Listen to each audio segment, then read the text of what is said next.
we just had that talk about. It was literally about playing a different game. But the idea that we're having these, I forget what it may call it code switching. It's about switching languages, But the idea that like we can have that experience, in the game, in the fiction. It doesn't really matter if it's in character or out of character. It's like we're Right. there in the fiction. Then we've got that other experience of like interacting with the mechanics, whether it's clunky or whether we're really good at them. We're still like engaged in the mechanics. So it's different code. But then there's the, hey, we're like human beings, like commenting and watching. Like, I can't believe you just rolled a 2, dude. Are you retarded? What's the matter with you? And I remember in at the Forge quite a long time ago when there was a guy who had a group, and he was often very frustrated by how much resolution and how much information was gained through this extracurricular dialogue. Because effectively, the players had learned to do this in order to avoid getting hit with the dice and the numbers, which they had decided were evil. So but the idea being that they didn't like it, and they didn't like the way that, and the GM, of course, the guy I'm talking to, was saying, I can't get them to do what they're supposed to do. I can't get things to happen the way they're supposed to happen. I can't do this. I can't do that. They won't engage with the system. And so there was all kinds of mess there. First of all, he was under the impression that there wouldn't be a story unless he made them do things, number one. All right. Then there was the issue of the fact that he was letting another game be played. And when I say letting, I don't mean him as a game master. I mean just him as a person at the table. All right. Was letting there be played, in terms of resolution and information, a game with mechanics that he didn't want to play. Right. The verbal mechanics that they were using. Yeah. And the frustration that they wouldn't ever admit it. They all talked about like what a character would do, or how in a good game you roll the dice to do this. They used all that language to try to cope with it. Right. At one point, I said, you're just going to have to decide what is and isn't table talk. Right. That if you say to this other person, hey, what if that's your sister or something like that, it can be table talk and you can act on it, but that isn't a resolution mechanism. Right, exactly. If you don't want it to be. And you're going to have to decide what's table talk.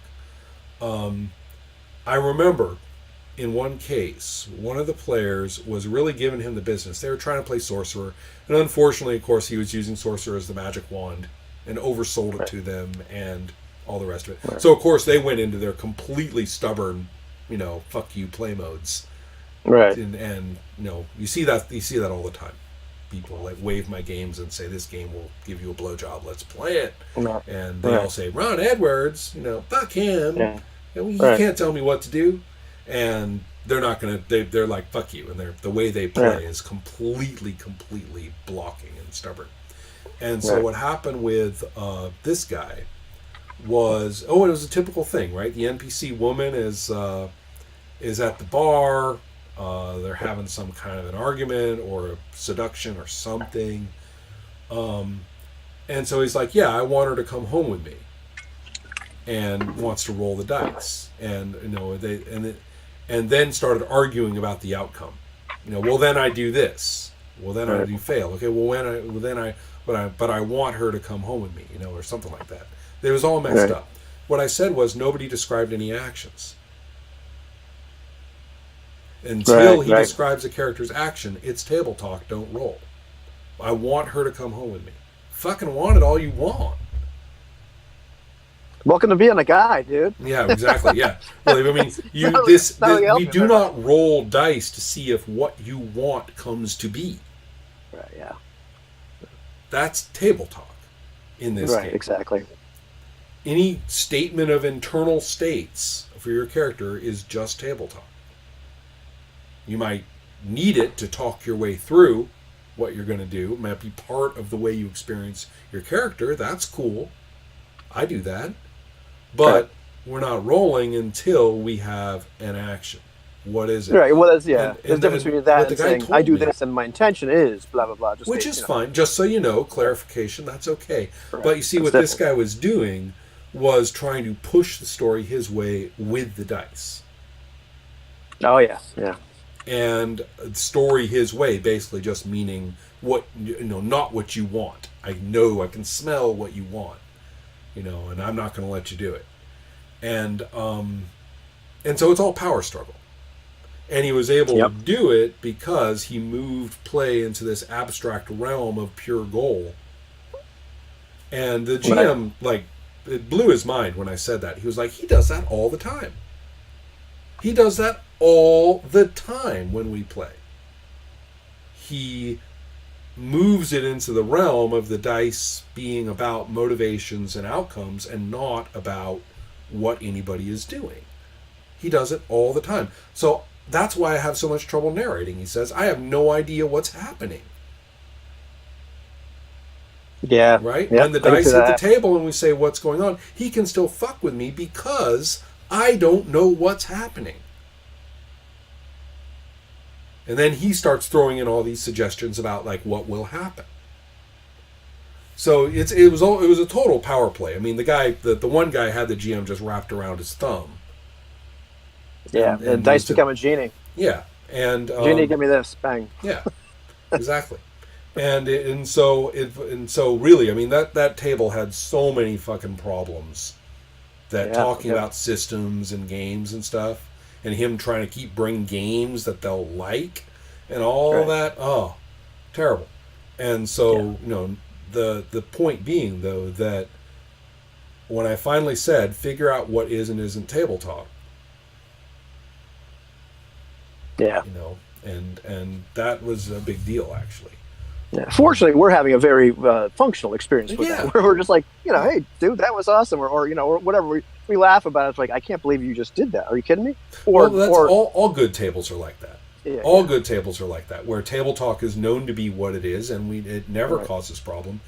This is one thing we talked about early at the Forge was, wait a minute, why if getting in character and being engaged is the top priority, how come we always have more fun when we just don't a certain amount of the time?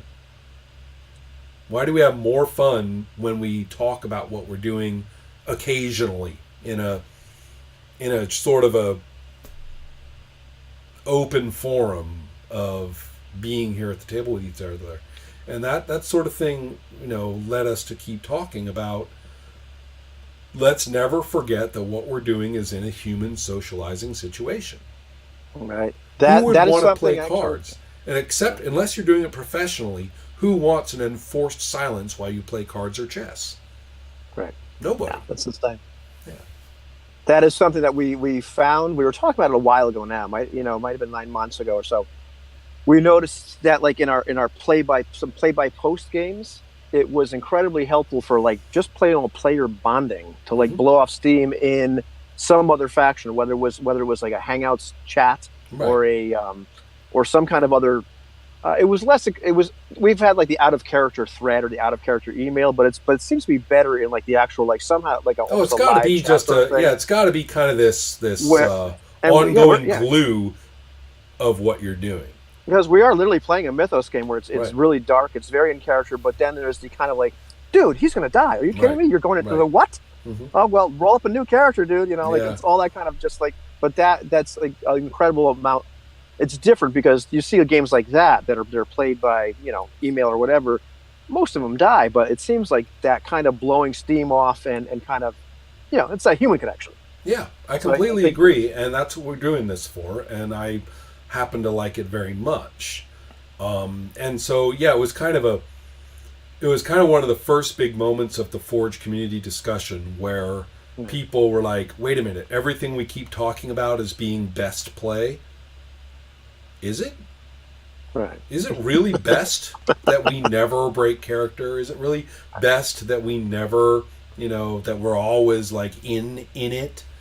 Isn't it just those bad people, those people you call gamists? I'm like, and then I put up my hand. I didn't call them bad, and that nobody ever listened. And then the person says, isn't it just those people who break character? You know, aren't those the Munchkins? Aren't those the Power Gamers? Aren't those the, you know, and I was kind of, that's funny. You know, we were just playing, you know, Hero Wars for 4 hours, and the, you know, commentary, which ranged from right there about the fiction or suddenly referenced, you know, completely different things, and it never, quote, broke the flow. Right.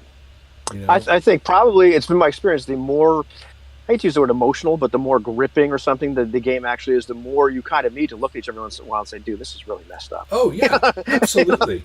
And I think that it's almost been a feature of my play since, especially with people I don't know, Oh yeah. to establish the okayness of this. That I say something and it's sympathetic or it's funny or whatever, and I get right back into playing. Yeah. So I haven't disrupted anything. And I've found that people really responds to it, and a lot of warmth starts to appear at the table. And it's just something that, you know, I like to do.